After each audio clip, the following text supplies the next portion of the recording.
নার্সারিতে থেকে আমি কী কী শীতের গাছ নিলাম চলো বলি। তো প্রথমে নিয়েছি দুটো পিটুনিয়া, এই দুটো সম্ভবত লাল কালারের হবে।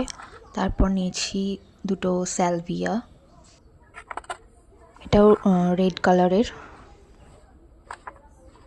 এরপর এই গাছটা নতুন নিলাম, এটার দাম মনে হয় 12 টাকা নিয়েছে। তো নাম জানি না, এটার নামটা খেয়াল নেই।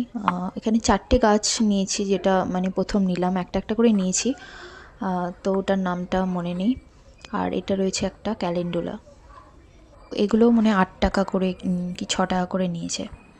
তো গাছগুলোর গোড়াগুলো শুকিয়ে গেছিলো, তো তার জন্য একটু জল ছিটিয়ে দিচ্ছি।